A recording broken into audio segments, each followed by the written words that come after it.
ஒரு கிராமத்தில் 2 நண்பர்கள் இருந்தனர். அதில் ஒருவன் தீவிர முருக பக்தர். தினமும் முருகனை வழிபட்டு வருவான். இன்னொருவன் கடவுள் நம்பிக்கையற்றவன்.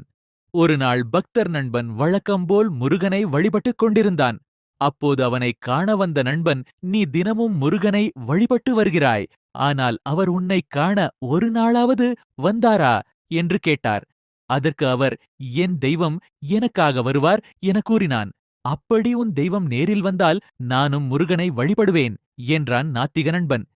அந்த தீவிர பக்தன் கடும் காய்ச்சலால் படுத்திருந்தான். அவனால் எழுந்து முருகனை வழிபடக்கூட முடியவில்லை. அப்போது அவன் வீட்டிற்கு ஒரு முதியவர் காவி உடையில் கையில் ஒரு வேலுடன் வந்தார். அவர் பக்தனின் அருகில் அமர்ந்து அவன் தலையை நீவிவிட்டு ஒரு திருநீற்றை அவன் நெற்றியில் பூசினார். அடுத்த கணமே பக்தனின் காய்ச்சல் காணாமல் போனது. அவன் ஆச்சரியத்துடன் கண் விழித்தபோது அந்த முதியவர் மெல்ல சிரித்தபடி வெளியே சென்றார். வாசலில் நின்று கொண்டிருந்த அந்த நாத்திக நண்பன் அந்த முதியவரை பார்த்து, "ஐயா, நீங்கள் யார்? இவனுக்கு எப்படி உடனே குணமாகியது?" என்று கேட்டான். அந்த முதியவர் மௌனமாக புன்னகைத்துவிட்டு, "அவன் என்னை அழைத்தான், நான் வந்தேன்" என்று கூறிவிட்டு மறைந்தார். இதைக் கண்டு அந்த நண்பன் அதிர்ச்சியில் உறைந்து நின்றான். சிறிது நேரத்தில் பக்தன் வெளியே வந்து, "பார்த்தாயா நண்பா, என் முருகன் எனக்காக வருவான் என்று சொன்னேனே, அவரே நேரில் வந்து என்னை குணப்படுத்தி விட்டார்" என்றான். தன் கண்களால் அந்த அதிசயத்தைக் கண்ட நாத்திக நண்பன் அன்று முதல் இறைவனின் அருளை உணர்ந்து தானும் ஒரு பக்தனாக மாறினான்.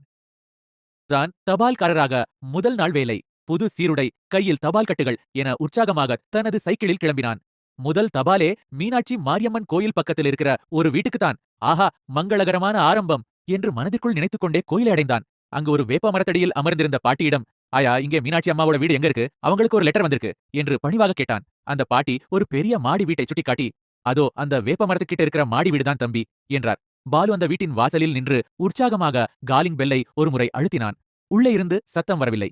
சரி, கேட்கவில்லையோ என்று நினைத்து மீண்டும் ஒருமுறை அழுத்தினான். அடுத்த நொடியே கதவு படாரெனத் திறந்தது. உள்ளே இருந்து வந்த பெண்மணி கடுகடுப்பான முகத்துடன், "ஏங்க, ஒரு தடவை பெல் அடிச்சா உங்களுக்கு புரியாதா? எதுக்கு இப்படி இத்தனை தடவை அடிக்கிறீங்க?" என்று படபடவென பொரிந்து தள்ளினார். பாலு திடுக்கிட்டு போய், "மேடம், நான் 2 தடவை தான் அடிச்சேன். நீங்க தானே மீனாட்சி? உங்களுக்கு ஒரு போஸ்ட் வந்திருக்கு" என்றான். அவர் முகத்தை சுளித்துக் கொண்டே லெட்டரை பிடுங்காத குறையாக வாங்கிக் கொண்டு கதவைச் சாத்தினார். "மங்களகரமான ஆரம்பம்னு நினைச்சேன். ஆனா இப்படி ஆரம்பத்திலேயே திட்டு வாங்கிட்டோமே" என பாலு பெருமூச்சு விட்டான். அடுத்த வீட்டுக்குச் செல்லும்போது அவன் வழியில் ஒரு பெரிய கருப்பு நாய் நின்றிருந்தது. அது பாலுவையே உற்றுப் பார்த்துக் கொண்டிருக்க அவனுக்கு கால் நடுங்க ஆரம்பித்தது. "ஐயோ, கால பைரவரே, என்னை காப்பாத்துங்க" என்று வேண்டிக் கொண்டே மெதுவாக அந்த நாயைக் கடந்து அடுத்த வீட்டை அடைந்தான். "மேடம், இது மாரியப்பன் வீடுதானே? அவருக்கு ஒரு லெட்டர்" என்றான் தயக்கத்துடன். பாலு பயத்துடன் அந்த நாயைக் காட்டி, "மேடம், உங்க நாய் கடிக்குமா?" என்று கேட்டான். "இல்ல தம்பி, அது கடிக்காது, பயப்படாம வாங்க" என்றாள். ஆனால் பாலு லெட்டரை கொடுத்த வேகத்தில் அங்கிருந்து தப்பிக்கத் துடித்தான். அப்போது திடீரென அந்த நாய் லொள் லொள் என குரைத்துக்கொண்டு பாலுவை கடித்துவிட்டது. "இனி போஸ்ட்மேன் வேலை வேண்டாடா சாமி, வேற வேலை பாப்போம்." அன்றிரவு நல்ல மழை.